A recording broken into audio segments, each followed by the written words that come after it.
Hi everyone, delonewolf here, and welcome to a bit of an EVE Online news update. Now, I'm recording this video the day before the patch, but it's going to be released after the patch deployment, so hopefully by the time that you hear this, you are actually playing the game, you're in the new Dominics, and you're having fun. So let's hope everything goes successfully.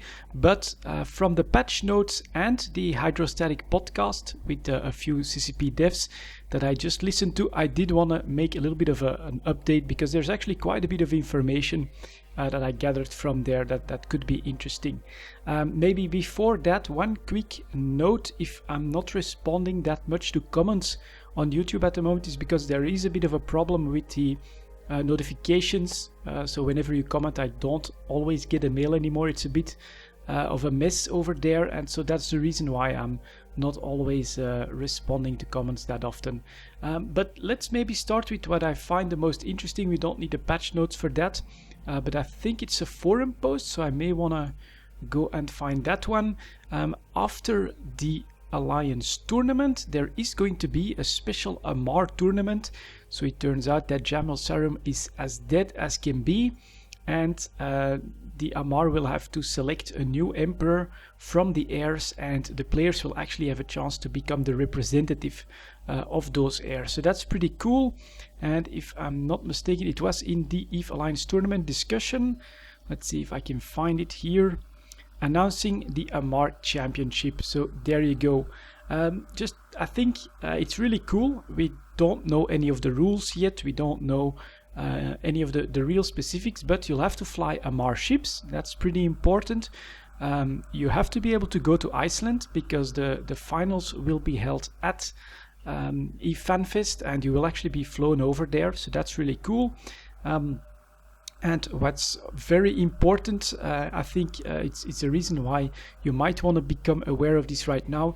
You need to have positive unmodified standings with the Amar Empire. So if you want a chance to go to Iceland, if you want a chance to become the one that wins the fight for your representative for the next emperor of the Amar Empire, then you will want to work on your Amar Empire standings if you still have to.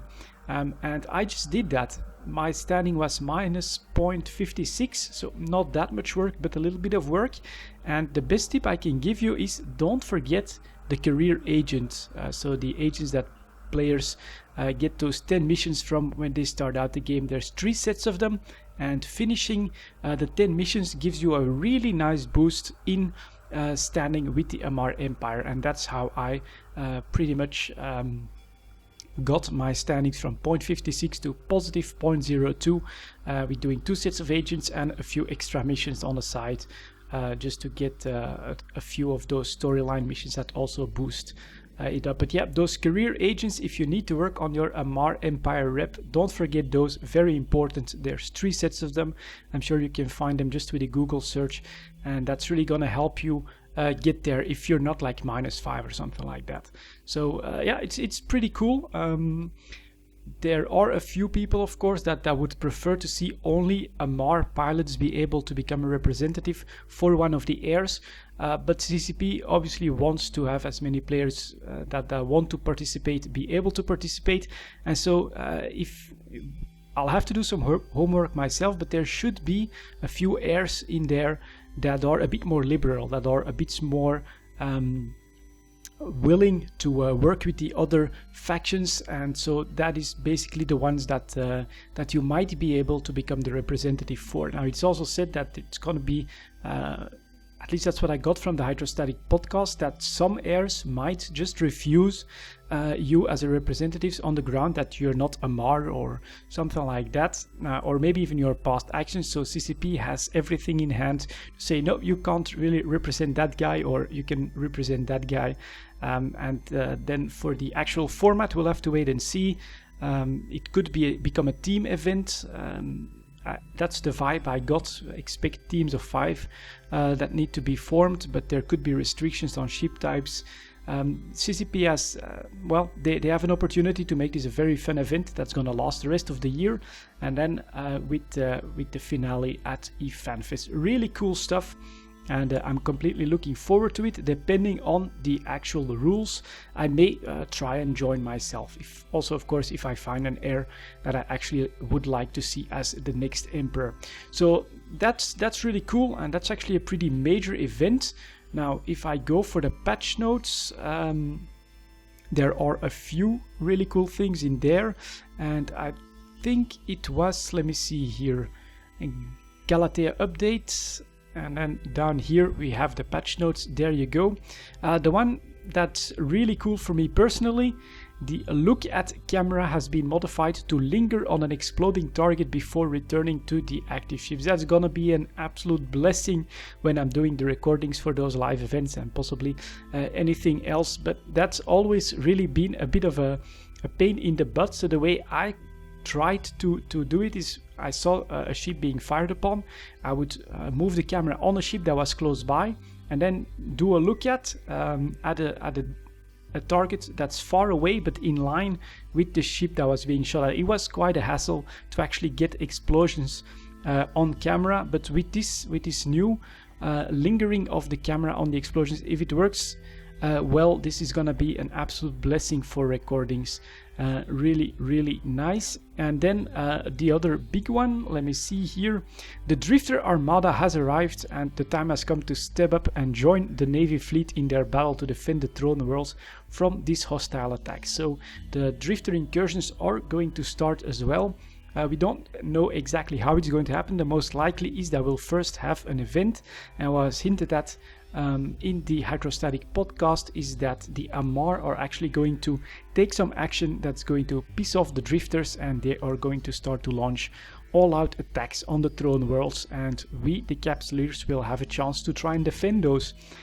Possibly that defense could become quite costly, of course, because there was gonna be no nerfing of the Drifters in these incursions. So really interesting stuff that's coming with the patch from today. And yeah, that small little item here, the look at camera being changed, I was like, oh my god, that is so good.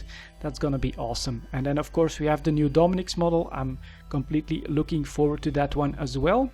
And to end up here, I don't have a lot to say about the patch, but from the Hydrostatic podcasts, there were, I think, two pieces of information that I thought were pretty interesting. One was a theory behind the Drifters that I had not really heard anywhere else or contemplated myself. So the Drifters have just killed Jamil Sarum, and the CCP devs have said that, well, she's pretty much as dead as can be, but of course that doesn't say anything about the other entity that was living in her.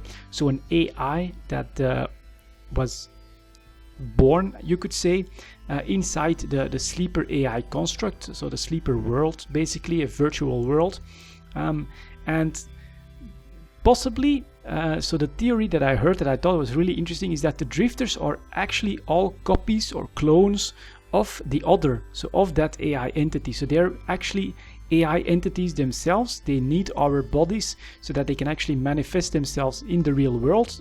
Those are that could also explain why they all have the exact same name, and thus the reason they went after Jamil Sarum could be to free or capture the other, who could possibly become their leader or so, a little bit like the Borg Queen. And yeah, that actually did resonate with me a little bit. I think that is a possibility. I could be completely wrong. It could be the Sleepers, it could be the Jove.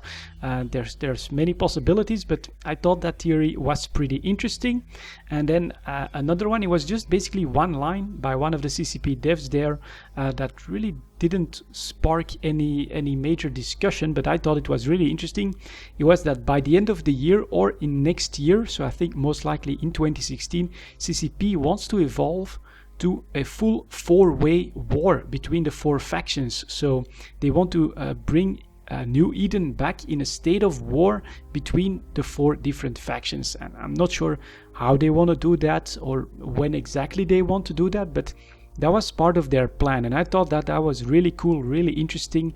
They also wanted more information about what people, what they could do to get more people in faction warfare, and so yeah, a four-way war between the four factions is something that CCP is working on.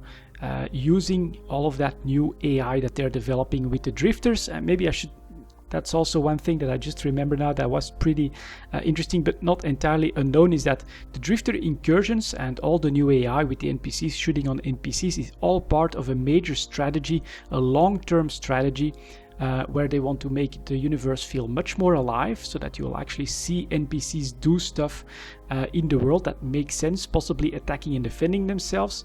And the drifter incursions are not their endpoints, so they want to go much further with the drifters. They could become a real threat if the incursions work the way it was suggested by the panel members, so not so much CCP guys. Those incursions start in one system, but then they expand. They constantly expand as long as they're not being pushed back, and they're very hard to push back. So they could become an actual threat. They could really mess with your playstyle if you happen to live nearby to an incursion. They could become a real problem, and that's only the beginning. So yeah, it honestly, from that hydrostatic podcast, I did get the feeling that CCP has this long-term vision, and that it is not only the new structures, but it is a whole package to make the universe feel more alive. They know where they want to head to, and the live events are part of this. The drifters are part of that. The structures are part of that, but it's a whole package. And yeah, to me, that really did invigorate me to play EVE Online, to make my own plans in that universe. You know, I'll look into the airs to see if I want to form a team and maybe take my chance in those events and things like that. But yeah, very exciting, and I highly recommend that the latest hydrostatic podcast, if you look for it on YouTube, I think they put it up there as well. So yeah, awesome stuff, honestly. I hope everything goes well with the patch, but for now, that's all I wanted to share with you guys. Thank you very much for watching, and I'll see you all next time.